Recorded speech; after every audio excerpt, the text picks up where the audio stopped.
We have international master Divya Deshmukh taking her chair. She is playing against IM Salome Melia from Georgia. Divya started off the women's Grand Prix in Pune with some fantastic games. She scored 2 out of 2, beating Nurgul Salimova and in the second round Vaishali. Then she lost her game to Humpy, and now she's playing Salome, who is a very strong player from Georgia. The players shake hands and we are ready to go. Salome opens the game with 1e4.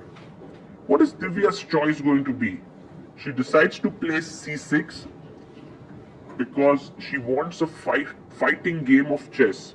Now, Salome is a very strong player. However, her rating has dropped down to 2293, while Divya, of course, is right up there at 2460. So she would definitely be wanting to create some chances, but it's never easy to do so with the black pieces against such a strong opponent. So she takes on d5, it's the exchange variation of Karo Khan, and her opponent plays bishop d3, the knight comes out to c6. As we have some blockage through the camera, pawn to c3 and queen comes out to c7. Now the idea of queen c7 is that the bishop can no longer come to f4 and it stops it. So white can go knight e2, preparing bishop f4.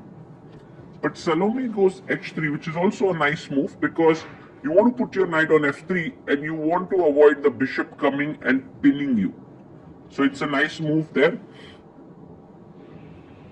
Now Divya brings her knight out to c6, to f6.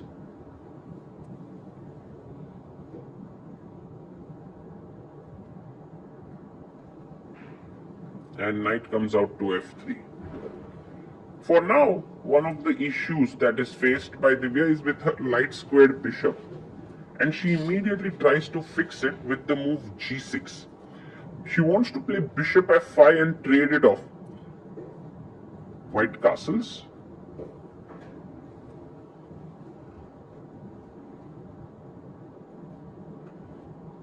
And bishop to f5. This is actually a very interesting concept where black is playing very ambitiously. She's getting rid of her slightly problematic piece. In return, she is getting a doubled pawn. That double pawn can both be a strength and a weakness. Knight e1 played, very, very cool idea with, because if you take, she wants to maybe take with the knight looking at these squares.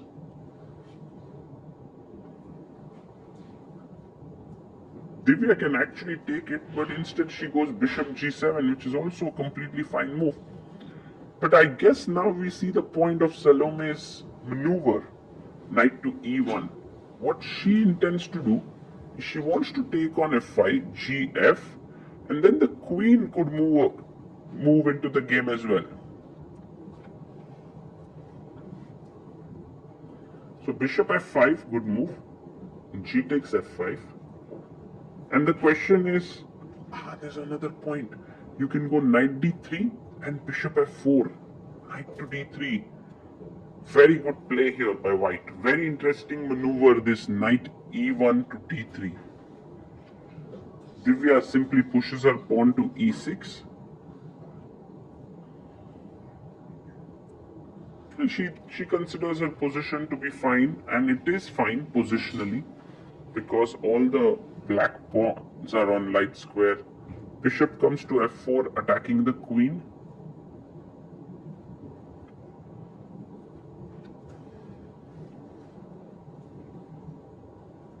And how do you continue now? Where do you place your queen? The queen can go to d7, to c8, to e7, to b6. Few options here. These all look pretty interesting. Divya goes to e7.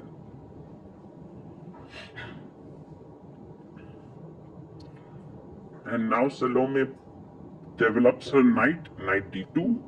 She wants to go knight f3 and put her knight on the e5 square. I think short castling makes a lot of sense. Although you want to attack on the g file, long castling would be a bit too much I think short castles, yes, that's what Divya does. King h8, rook g8. And then attacking here makes a lot of sense. Rook goes to e1, standing opposite the queen, although there are no real threats as of now. I guess king h8 is a very sensible move. Divya plays her knight to e4. But can we simply not kick the knight away with f3? Seems like a good move actually.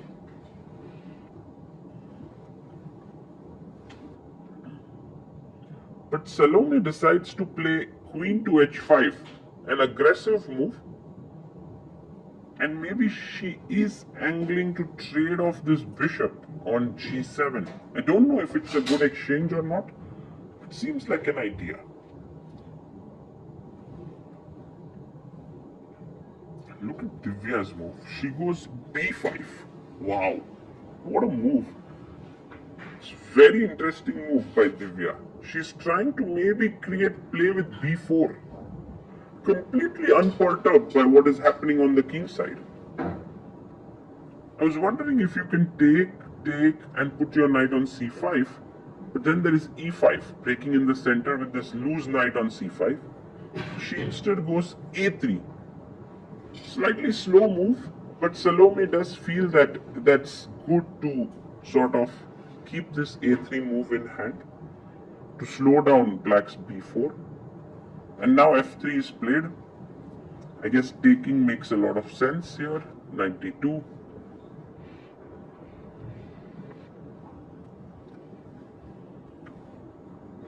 But Divya plays knight to d6, and this is what makes Divya a special player, but at the same time, sometimes she's a bit too ambitious. Knight on d6, but look at this. Your pieces aren't coordinating that great. White has a knight that could jump to e5, knight b3 to c5. I mean, there are too many things that are going on. Salome plays bishop h6, which is also a very interesting decision. She's just trying to trade off these bishops and say that your king is weak.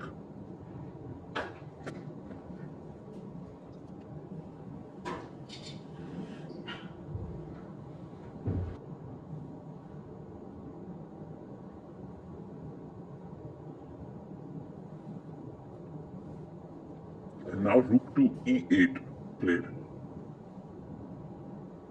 I guess the idea is to play f6 at some point when the e6 square gets weak. So rook to e8. Not sure if that's the plan. Now the white knight could go to f4. The knight could go to c5. She takes on g7 first. King takes g7.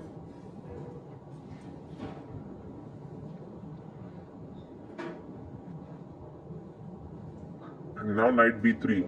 So good play here by Salome. She's having a good position.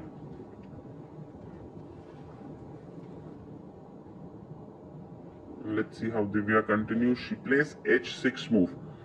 And I think what she intends to do is king h7, rook g8. A very good maneuver here. f4 played. Wow. f4. That's not a great idea. Because on one hand, you do clamp the e5 square, but you've given up the e4 square. This is not a great move by Salome, and it seems like a positional error. The game is very strategic in nature because of the closed nature of the position and both sides having two knights. King a7 is a fine move. And she goes in knight bc5. Well, Divya is simply arguing that yes, your knight looks good, but it isn't doing much here. Rook g8. Now ready to maybe double down the g file. With the knight jumping into e4 and the rooks coming in, this looks very good. This looks very good. Knight to e5 played.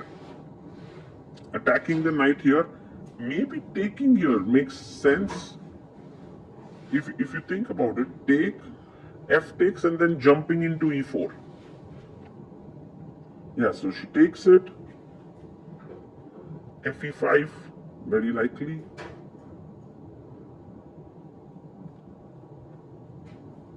Oh, she takes with the rook. Whoa, interesting.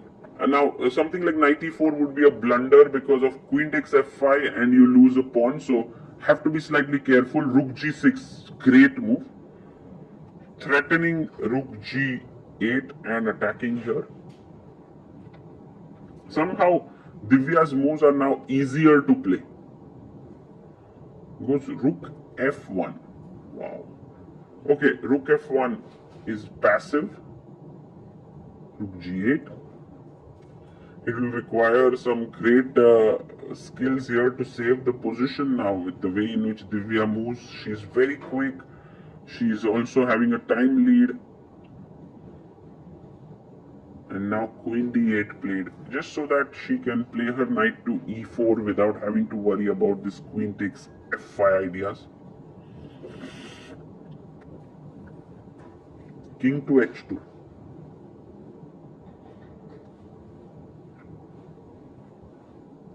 Goes rook g7.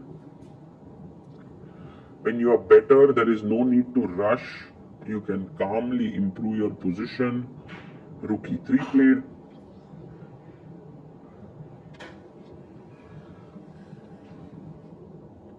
Rook g8.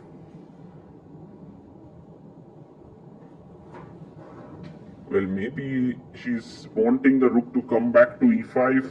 g3 played by Salome.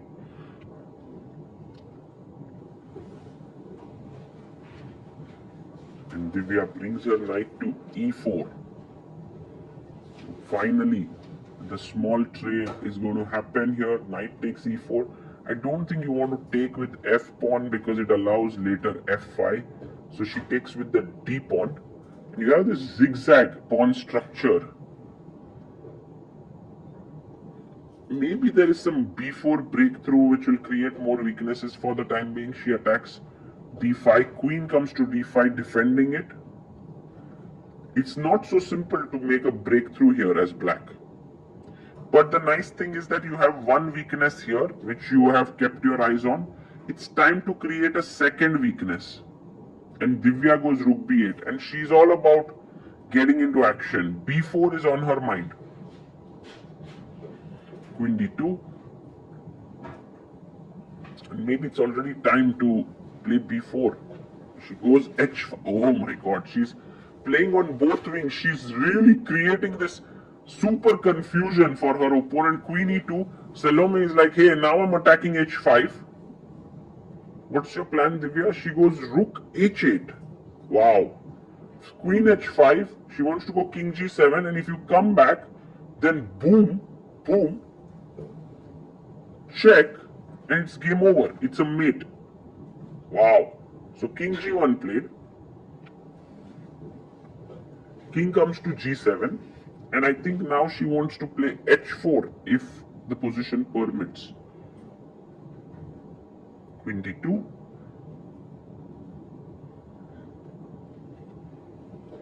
Queen comes to d6. And this is against the move. Now h4, you can't go g4 because f4 would hang. She plays queen e2. And what's your idea to h4 now? I guess h4 would be a nice move. Queen b8. Ah, she was attacking the b5 pawn. Correct. So Divya goes to b8. Queen f2. Now defending f2. So that if h4, there is even g4. King f8. Divya knows how to wait in such positions. It's one of the skills of a good player. They know when to move, when to wait, how to wear down your opponent, because strong players don't collapse instantly. You have to kind of move around a bit. You have to lull them sometimes. Now h4 is a threat. She plays h4. That gives up another square, that is the g4 square. How important or relevant it is remains to be seen. But king g7 played. And now she's ready to move the rook away. So in a way, the king side tension has been settled. The battle will move to the queen side now. Queen b7 played.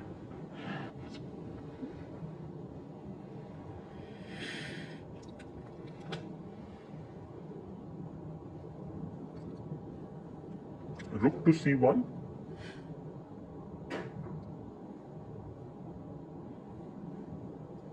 And king to h6.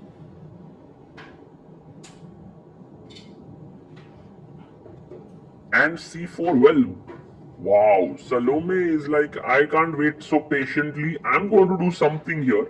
I'm not a big fan of this, but I can understand waiting endlessly is tiresome. And doing something always feels good. It feels like progress. But here it does feel that actually it helps Black's cause, because now with this you get rook b8 to put pressure here. Also the d4 pawn gets a bit weak. Well, Salome on her end can argue that now she also has some weaknesses like f7 and a5 to attack. She goes queen c2.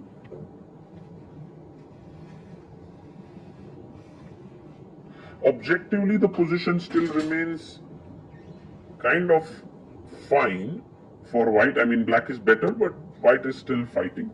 But rook g4 now. And keep an eye on the clock as well. Clock situation very important. Salome down to 15 minutes. Divya has 24 minutes. Rook a4 played, attacking the a5 pawn.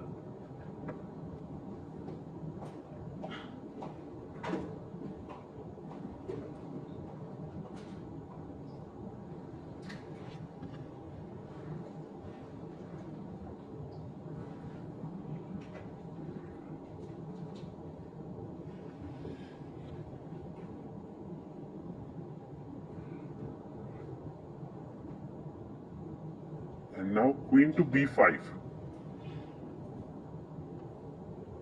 So your plan now is to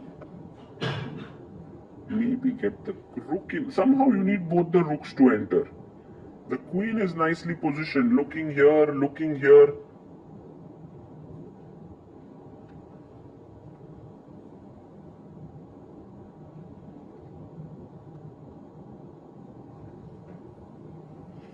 She plays rook c4, queen d5, quickly played. Rook a4.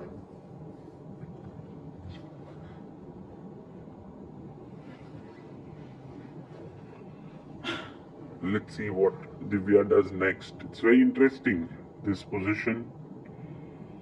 Maybe she has some ideas of queen d6 so that she can sack on f4 or g3. Goes queen d8. What's the point of queen d8? Maybe she wants to sack, takes, queen h4, rook h3, queen f4, some kind of a threat. And Salome stops it with queen f2. Do you think somewhere Divya has in mind f6 and e5 break? It feels a bit too weakening, but she goes queen d7. Oh, what if I take on a5, then queen d4? That helps me as black, because then I have like some entry points. So maybe b3 is the move to defend the rook on a4. Or do you go like queen c2? She goes rook c4.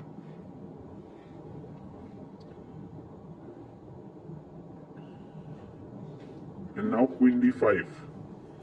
Patience. Patience is important. Patience is the key when you want to win such games. You have to learn to sit for hours and hours. Queen c2 played. If you are not able to sit there for hours, you will not be able to convert such positions. It's not going to fall in your lap. You will have to keep playing. Rook b8. Now another small threat created. Rook takes pawn, queen takes, and you win the rook. Micro issues. Give your opponent micro issues. b3 played. The rook now on e3 is doing like a Herculean task, yeah? He's stopping the e4 pawn, which is a passer. He's defending g3, also defending b3. Queen c1 played to defend the a3 pawn. Rook comes to g8. Now, you see Divya is actually making use of the other rook. Maybe rook b7 and rook b8, doubling down the B line is not a bad idea. Oh, finally the rook moves. Rook C3 and rook D8. Very quickly played by Divya. She's moving quickly. She has 3 minutes. Salome has 4 minutes. No additional time now. It's only 30-second increment per move. Rook A4 played.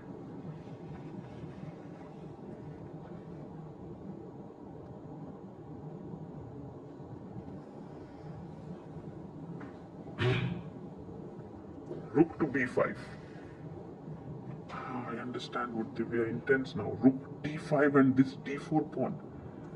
Queen E3. It took black a lot of time to transfer the rooks from the G line to the queen side, but now it's happening. Queen B6 played.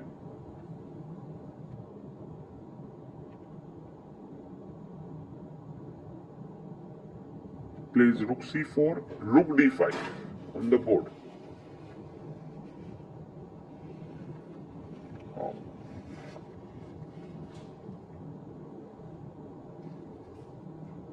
And now Salome goes rook C6, but she's kind of blundered a pawn now here. Finally, the error has happened. When the time went super low, she was down to 5 seconds. Queen takes D4. Isn't that a free pawn? Divya's like, thank you so much, Salome. This is what I wanted. I don't know if Salome wanted that. Is there something she has in mind? Queen takes queen. Rook takes.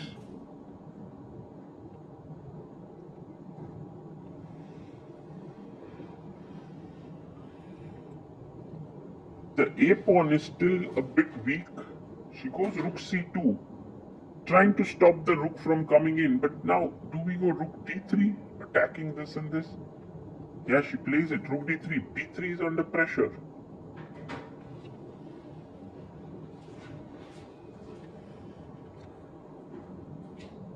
Rook C3, offering a trade of rooks. A rook trade should be very helpful. Let's say if I just take and play rook D3. Isn't that simply winning? No, she goes rook D1. Well, just was curious. Take, rook D3, rook C5, rook B3. And she didn't want to go into this position, Divya. She went rook D1. Opponent has played the move king G2. Rook B1. She's keeping the 2 rooks. Because with those 2 rooks, she's also able to create some mating net. Rook E2 played. Maybe the final inaccuracy here, because now rook D3 seems to win the B3 pawn.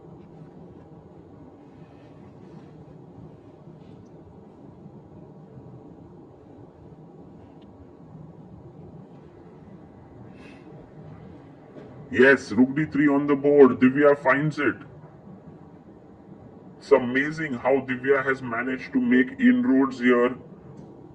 Takes, pawn takes, the rook is attacked, the B3 pawn is falling.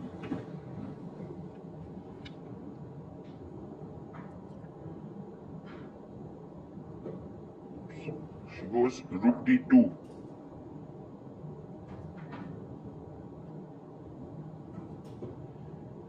Rook takes B3, plays A4, Divya pushes her pawn to F6. And the plan is pretty clear. E5, E4, king F3, E5 played. Moving super quick now. This is all but over. It seems like Divya is going to score her 3rd win in 4 rounds. She's playing very aggressively in this tournament, trying to score as many wins as she can. King E3.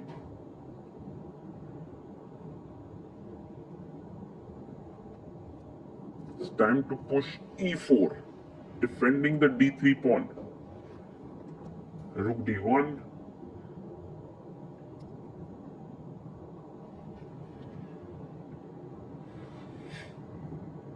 And rook to B2. Well, the idea is to give a check and then later push the pawns down the board. Rook C1.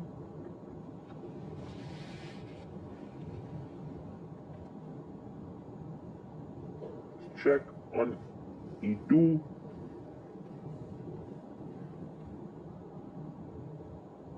King f4, d2. The pawn is queening now. Wow. Rook c6 check.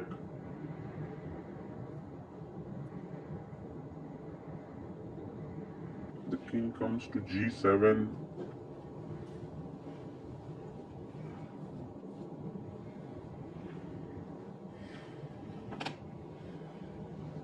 And the rook tries to stop the pawn from behind, but the other pawn comes to the rescue, and now rook e1 followed by d1 queen is the idea. She goes king e5, hoping for some final tricks. Rook e1, Divya is like, I don't see any tricks. What's your plan? Check.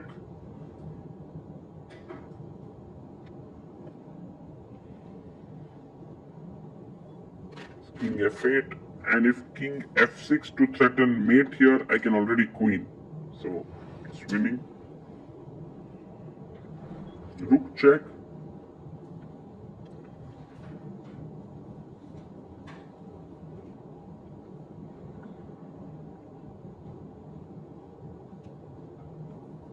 Now king e7, and it's over, guys. The pawn is queening. Divya is winning. Salome stops the clock. Divya wins. What a game this was. A battle and a test of patience here for both the players. Divya Deshmukh scores her third win. She is really playing well in this tournament. In spite of her loss to Humpy, she's managed to make a strong comeback with this win against Salome. And she is definitely the player to watch out for here. She and Zhu Jinner are going great guns along with Humpy in this tournament. It's going to be very exciting with 5 more rounds to go here. But for now, this is Sagar Shah signing off from the Women's Grand Prix taking place in India in Pune.